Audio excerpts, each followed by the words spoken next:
अभी एक विदेशी संपन्न कुछ लोग हैं तो लगातार हिंदुओं को टारगेट कर रहे हैं। भारत में एक विचित्र आदमी है, अभी उसने बयान दिया, तौकीद वजह है, उसने बयान दिया है कि हम अगर रोडों पर आ गए तो रूह कांप जाएगी। अब उनको ये नहीं है पता कि अगर हम भी आ गए तो उनका क्या हाल है।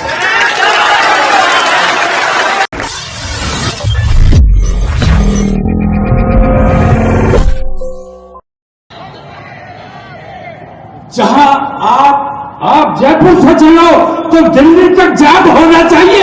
इस अंदाज में अगर निकलोगे तो तुम्हारी सुनी जाएगी। ये ऐसी तादाद में निकलो, तुम दिखाओ कि हमारी तादाद को छुपाते हो। जिस दिन हम सड़कों पर आएंगे तो तुम्हारी रूह कांप जाएगी और तुम हमारी बात सुनने पर मजबूर हो जाओगे। हम इस जज्बे के लोग हैं, अल्हम्दुलिल्लाह मुजाहिद हैं। मुजाहिद को बहुत खराब लफ्ज इन लोगों ने, हर शख्स मुजाहिद है, हर शख्स मुजाहिद है। अल्हम्दुलिल्लाह हम स्ट्रगलर हैं अपने मजहब के लिए, अपने मुल्क के लिए, अपने मुल्क के लिए जद्दोजहद करते हैं। हमारे नौजवान बुज़दिल नहीं है। ये बात मैंने बार बार कही है कि हमारे उलमा ने, हमारे दानिशवरों ने, हमारे कायदीन ने अपने नौजवानों को कंट्रोल करके रखा है। जिस दिन ये नौजवान हमारे कंट्रोल से बाहर हो गए तो तुम्हारे बस की बात नहीं है कि इनको कब्जे में कर सको।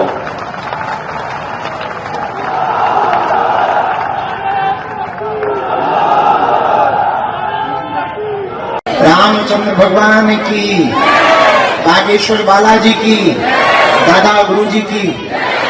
हम अभी बैठक कर रहे थे ऊपर, पद यात्रा की लगातार लगी है। तो आज भी यहाँ की पुलिस प्रशासन आई हुई थी। छतरपुर जिले के कलेक्टर तैयारी चल रही है और लगभग छतरपुर जिले में हम 4 दिन रहेंगे। 4 दिन के बाद में फिर यूपी को भी पकड़ेंगे, यूपी के बाद में फिर रामराजा ओरछा को पकड़ेंगे। तो यहाँ की पूरी प्रशासन व्यवस्था, बागेश्वर धाम की पूरी मंडली, बागेश्वर धाम के सभी सदस्य तन मन धन से लगे हुए हैं कि हर हाल में। अभी एक विदेशी संपन्न कुछ लोग हैं तो लगातार हिंदुओं को टारगेट कर रहे हैं। भारत में एक विचित्र आदमी है, अभी उसने बयान दिया, तौकीद वजह है, उसने बयान दिया है कि हम अगर रोडों पर आ गए तो रूह कांप जाएगी। अब उनको ये नहीं है पता कि अगर हम भी आ गए तो उनका क्या हाल है। उन्होंने कहा है कि दिल्ली जाएंगे। हमने कहा ठीक है भैया, तुम दिल्ली जाओ, हम रामराजा ओरछा जाएंगे, झंझट खत्म। तुम दिल्ली आओ, हम रामराजा ओरछा जाएंगे, तुम भी कम नहीं, हम भी कम नहीं। लेकिन देखो वो 20% हैं, फिर भी उनकी औकात देख लो। अपन 80 हैं, फिर भी घर से बाहर नहीं निकल रहे। यही है क्योंकि हिंदुओं में एकता नहीं है, इसलिए हिंदू पिछड़ रहा और वर्तमान में हिंदू कई राज्यों में अल्पसंख्यक हो रहा है। अब हमने प्रण लिया है, पदयात्रा करके भारत के हिंदुओं को जगाएंगे, जात पात और ऊंच नीच को मिटाएंगे। जिस तरीके से देखा जा रहा है, गटों की लगातार सियासत चल रही है इस बयान को लेकर, आप किस नज़र से इसको देखते हैं? लगातार विपक्ष भी इस पर भगवा को टारगेट कर रहा है, साधु संघ बता रहे हैं इस तरीके की साधु की भाषा नहीं हो सकती है, आतंकी भाषा बता रहे हैं इस तरीके से। राजनेताओं का अपना अपना विषय है, राजनीति अपने अपने हिसाब से सब लोग बोलते हैं। पर बटोगे का अगर हम अपने हिसाब से अर्थ लें तो हम अगर जात पात में बटेंगे तो निश्चित रूप से धर्म विरोधी, देश विरोधी लोग हम लोगों को काटेंगे, विदेशी सत्ताएं काटेंगी, चीन पीछे ही लगा हुआ है। तो ये हम लोग हर चीज़ को विवाद की दृष्टि से देखते हैं, हर चीज़ को संवाद की दृष्टि से अगर देखा जाएगा तो निश्चित रूप से उससे अर्थ बहुत सही निकल करके आएगा। दूसरी बात, बाबा जी ने अगर एज ए मुख्यमंत्री कहा है तो वो उन सबका राजनीतिक बयान है, पर एक साधु होने के नाते अगर दृष्टि से देखा जाए तो उन्होंने सामाजिक समरसता की बात कही है कि हमको अब बटना नहीं है। जो हम पदयात्रा कर रहे हैं उसका उद्देश्य भी यही है कि अब हमको जात पात, ऊंच नीच, भेदभाव, छुआछूत, अंगड़ियों पिछड़े में नहीं बटना है, हमको एक होना है। एक होंगे तो हम देश को आगे बढ़ा पाएंगे, एक रहेंगे तो विदेशी सत्ताओं से लड़ पाएंगे, एक रहेंगे तो चीन हमको आंख नहीं दिखा पाएगा, एक रहेंगे तो देश के विकास में हम सब भागीदारी दे पाएंगे, अब वो कोई भी हो।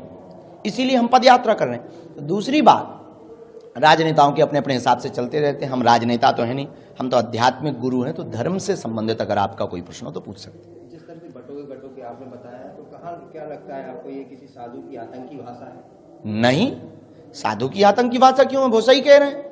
अगर साधु के नाते वो कह रहे हैं तो आतंकी भाषा किस बात की है? आतंकी भाषा तो ये है कि तन से सर जुदा कर देंगे। आतंकी भाषा तो ये है कि जिस दिन हम सड़कों पे आ जाएंगे रूह कांप जाएगी। आतंकी भाषा तो ये है कि कानून अगर नहीं मानेगा तो कानून तोड़ देंगे। आतंकी भाषा तो ये है कि भारत तेरे टुकड़े होंगे। आतंकी भाषा ये है। हम सामाजिक समरसता का कोई अगर साधु या हमारे बाबा जी ऐसा कह रहे हैं, हम देखो एज ए मुख्यमंत्री के सपोर्टर नहीं, पर बाबा जी आध्यात्मिक एक पीठ के धर्मगुरु हैं और उन्होंने सही बोला है कि अगर हम बट जाएंगे समाजों में, जातियों में, तो निश्चित रूप से कट जाएंगे। अभी तौकीर रजा का ही बयान आया है कि भगवत को लेकर के चल हम लोग सड़कों पर आ जाएंगे तो आपकी रूह कांप जाएगी, दिल्ली की तरफ कूद है, और आपके भी इस तरीके का भी हाल में एक बयान आया। अब ये भारत के हिंदुओं को सोचना चाहिए कि वो 20% में इतना डरा रहे हैं कि वो सड़कों पे आ जाएंगे तो रूह कांप जाएगी, लेकिन तौकीर रजा साहब को ये भी तो सोचना चाहिए कि अगर हम लोग अगर आ गए तो तब क्या होगा? तब क्या होगा? हम लोग भी तो आ सकते हैं। हम लोगों के पैर नहीं है क्या? भगवान ने नहीं दिए हैं क्या? उन्हीं भर को पैर दिए हुए हैं। इसलिए छेड़ोगे तो छेड़ोगे, छोड़ेंगे नहीं। इसलिए इस देश में दंगा नहीं चाहिए, हमें इस देश में गंगा चाहिए। तो इस देश में ऐसी नफरती बातें फैलाना बंद करें। वो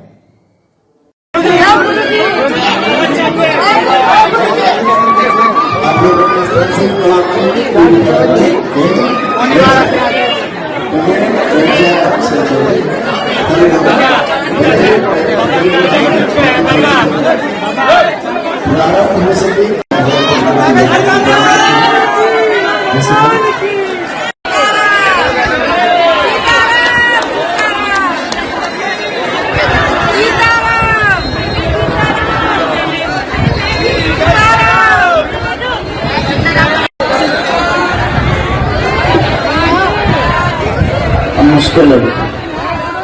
अरे यार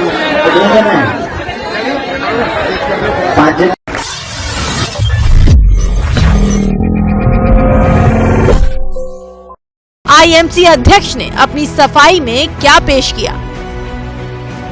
जयपुर के प्रोग्राम के हवाले से ये कहा गया कि रूह कांप जाएगी। मैंने हिंदू मुसलमान की बात नहीं की, ना मैं हिंदू मुसलमान की कभी बात करता हूं। मैंने ये कहा कि हुकूमत की रूह कांप जाएगी। उसको ये ऐसा पेश करने की कोशिश की गई जैसे मैंने हिंदू समाज को कोई चैलेंज किया हो।